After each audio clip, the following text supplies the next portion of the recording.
¿Qué es el CINFIP? El Código Orgánico de Planificación y Finanzas Públicas define el Sistema Nacional de las Finanzas Públicas como el conjunto de normas y políticas que las entidades y organismos del sector público deben realizar con el objeto de gestionar en forma programada sus ingresos, gastos y financiamiento. En el registro oficial número 306, el artículo 71 y la normativa de presupuesto, la rectoría del CINFIP o del Sistema Nacional de Finanzas Públicas dice que le corresponde al presidente o presidenta de la República, quien lo ejercerá a través del Ministerio de Finanzas. Objetivos. El artículo 72 del Ministerio de Finanzas señala los siguientes. 1. Sostenibilidad. 2. Efectividad. 3. Efectividad en el uso de los recursos, al igual que el número 4 y número 5. 6. Gestión eficaz. 7. Adecuada complementariedad. 8. Transparencia de la información. Principios del CINFIP. Son principios del CINFIP la legalidad, la universalidad, la unidad, la integridad, descentralización y desconcentración, participación comunitaria y finalmente transparencia.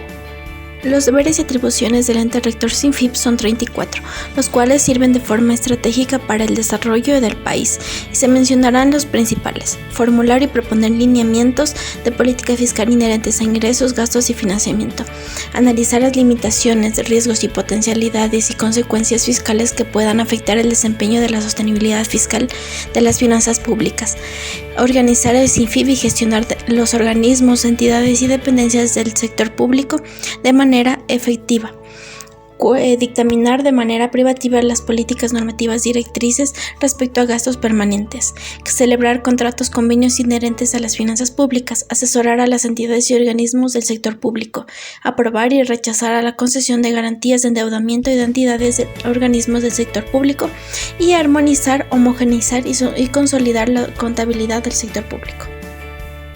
¿Qué son los recursos públicos? En resumidas palabras podemos decir que es el dinero que recibe el Estado para realizar programas de vivienda, educación y salud en todo el país. Además, comprenden todas las fuentes de financiamiento, financieros y no financieros, estatales o administrados por el Estado, cooperación técnica no reembolsable o recaudados y captados por entidad. ¿Qué es el PG? Según el artículo 292 de la Constitución de la República del Ecuador, establece que el PG es el instrumento para determinar y gestionar los ingresos y egresos del Estado, con excepción de los pertenecientes a Seguridad Social, Banca Pública, Empresas Públicas y GATS, lo que conlleva la necesidad de establecer los instrumentos e instancias de coordinación para garantizar la sostenibilidad de las finanzas públicas, el manejo eficiente de ahorro público y preservación del patrimonio nacional y bien público. Ingresos y egresos que se deben tomar en cuenta en el PG, mientras que los que se consideran los ingresos fiscales pues se clasifican en ingresos permanentes y no permanentes. Los ingresos son recursos públicos que el Estado recibe a través de sus entidades, instituciones y organismos públicos de manera continua, periódica y previsible. La generación de ingresos permanentes no ocasiona la disminución de la riqueza nacional. La generación de ingresos no permanentes puede ocasionar una disminución de la riqueza nacional, mientras que los egresos fiscales se clasifican en permanentes y no permanentes. Los permanentes son recursos públicos que el Estado ve a través de sus entidades, instituciones y organismos, se efectúan con carácter operativo y requieren de repetición permanente y permiten la provisión continua de bienes públicos y también servicios a la sociedad. Los egresos permanentes no generan directamente una acumulación de capital o activos públicos. Política y programación fiscal. Se encarga de controlar la inflación, administrar gastos públicos e ingresos, interviene en el endeudamiento e impuestos y vela por la estabilidad económica.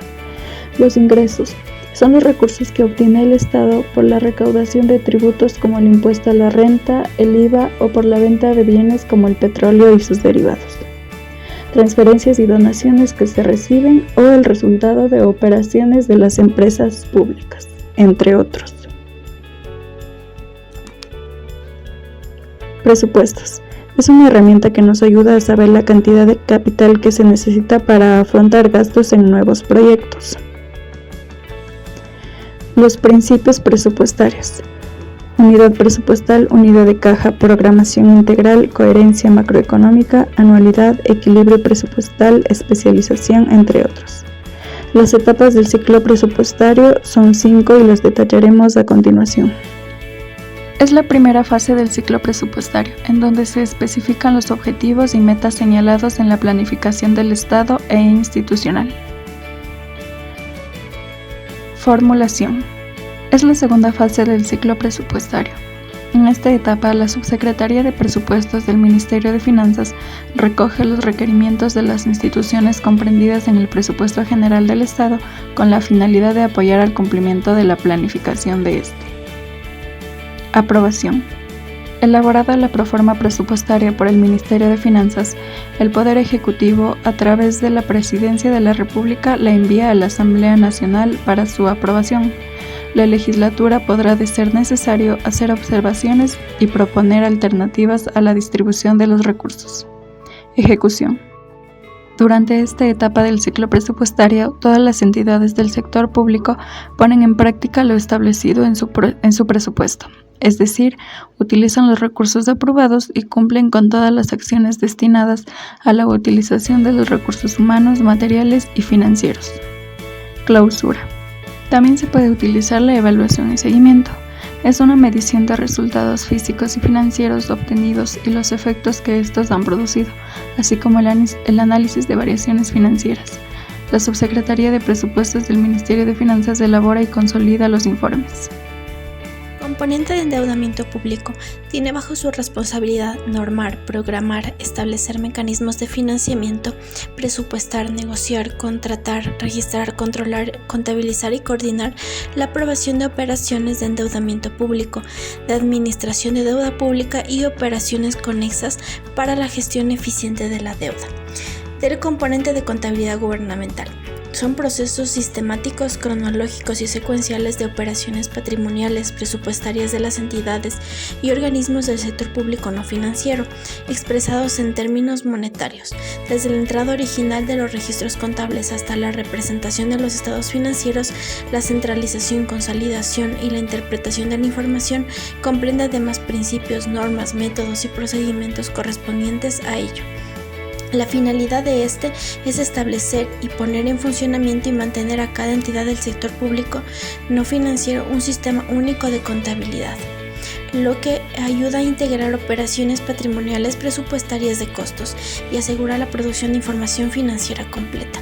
El componente de tesorería comprende un conjunto de normas, principios, procedimientos utilizados en obtención de depósito de los recursos financieros públicos.